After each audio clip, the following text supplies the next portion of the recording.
it was just a matter of time before Tua would become the Dolphins' starting QB. But yesterday, Fitzpatrick admitted that the official announcement was still very hard to take. After coming off 2 straight wins, the veteran QB said he was shocked when he heard the news, and it was, quote, heartbreaking. Shannon, are you surprised by his reaction here? I'm not surprised by his reaction, because at that point he had done everything they'd asked him to do. He had gotten them with the 1-game skip. He had played really well. Yeah, he has a high interception. I thought it was 10 or 12 touchdowns, maybe 7 interceptions. It's 10-7. 10-7, okay. But they're 3-3. They're 1 game back of Buffalo for first place in the division. And I think they're playing better than a lot of people thought they would be playing, Skip. And so he's like, I've done what you asked me to do. I'm 3-3. If you look at his last 3 games, he's played extremely well. Yes. And so he's like, I understand this is going to happen. And he probably thought, you know what? If I'm 1-5, if I'm 2-4, we getting ready to head into the bye week, yeah, they're probably going to make the switch.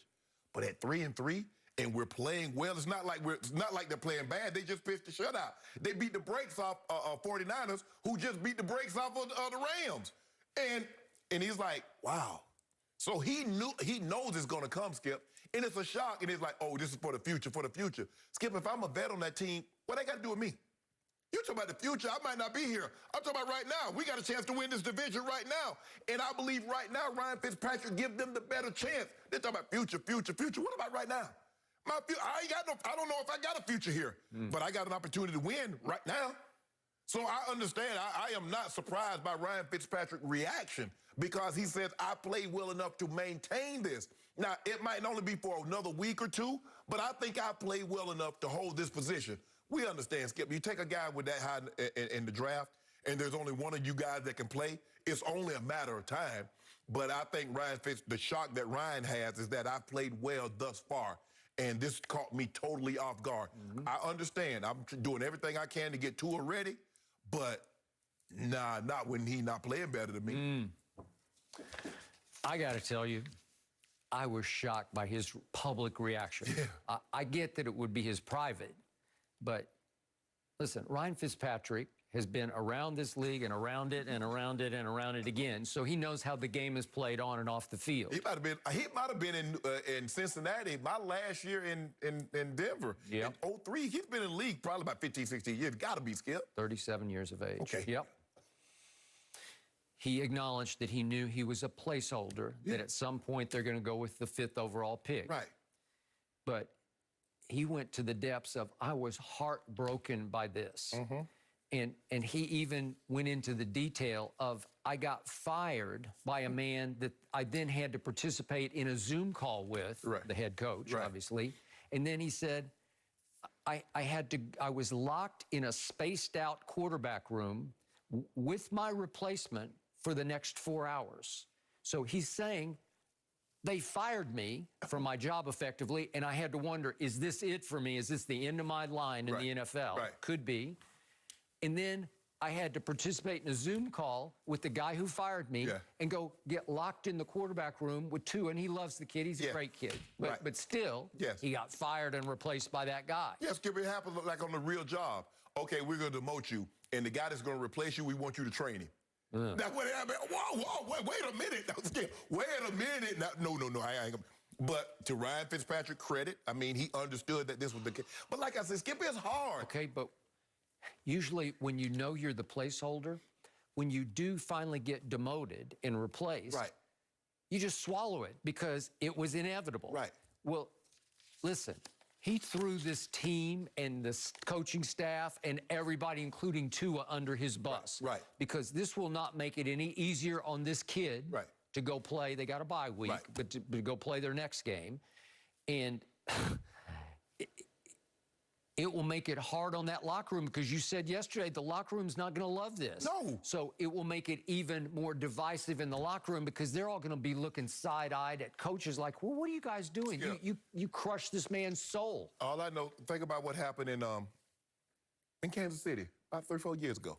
There was a guy that they traded a king's ransom, move up to the 10 spot. He sat on the bench the entire year except the last game. Worked out okay, huh? Tom Brady sat on the bench the entire first season, was sitting on the bench going into his second season. And then, boom, voila. Okay, but Drew Bledsoe got hurt. That's what I'm saying. Yes, Okay, yes, all right. that's what I'm saying. He was sitting on the bench until Drew got hurt. But it was okay. It's okay if Tua doesn't play the first year. It's okay. I mean, Patrick Mahomes didn't play, and everybody said, "Man, that really ruined." Actually, he believed that it helped him. Okay, so you know why I believe this move shockingly was made? Because you were caught off guard just as Ryan Fitzpatrick Yes. was. You know why? He was playing too well. Yeah. He was playing at such a high level that I believe it went all the way up to the owner, and they're like, "Oh my God, what if we win the division with him? What if he turns into Fitzmagic the rest of the year? What if, God forbid, we win a playoff game, a home playoff game?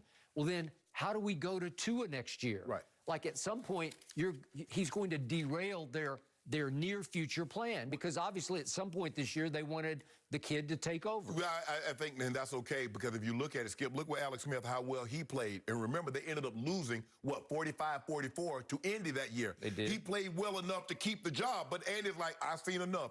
In order for us to get to ultimately where we need to be, Yep. I drafted this kid. I traded up all this capital to get him at the 10th slot." So, Tua, you take a guy in the field with the 5th pick, Skip, you know he's going to play. But if the guy's playing that way, Skip, if Ryan Fitzpatrick had been Ryan Fitzpatrick that we know that can throw. I think they anticipated. Exactly, Okay? exactly. But against the 49ers, who I know they've had their share of injuries, but they're Good decent. defensively. Did you see what they did to the Rams on Sunday night? Yeah.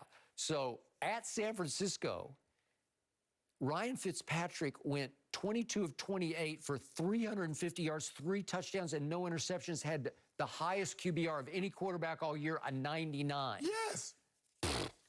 That's pretty great. And then I know it was just the Jets, but he lit up the Jets. Lit up the Jets, correct. Okay, and all of a sudden they've won their last 2 games, 43-17 and 24-0. And I think management's like, "Oh my God, we got a bye week. Let's just put the kid in there and stop this magic madness." Yeah, here, right? and that's what happens, Skip. He's like, "Man, I'm dealing it." Yeah. I mean, you can just think about it, Skip. You throw for 350 and 3 or 4 touchdowns, and you beat a team 24-0, and they're like, "You know what, son? We've seen enough. Your backup's coming in." Okay, so if you were a veteran in that locker room, I don't think you'd love this. No. So next up come the Rams to Miami. Aaron Donald. Right. It won't be easy. No. Jalen Ramsey, obviously. And then they go to Arizona, and then the Chargers visit Miami. Right. Okay, will Tua have a couple of rough? Yeah. He surely will. Right. And will it make the veterans happy? No, it will not. But especially, Skip, if they lose these games and they're close, and they're going to look at it like, "Man, if we'd had Fitz in there, we'd have won this game. Yep. We'd have won these games." And remember, he was hot down the stretch last year. Yes. He beat the Eagles at home, and he beat Brady at Brady. And Skip, and I think that's the thing that it was, because what normally happens, when he finishes strong, he starts off slow.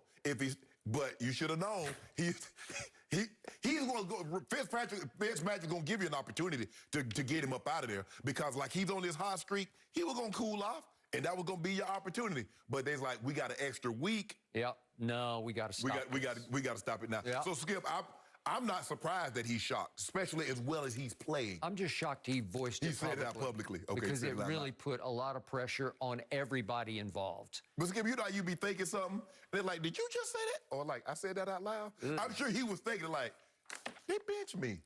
I'm on a Zoom call." I didn't know it. Hey, he spilled, man. He did.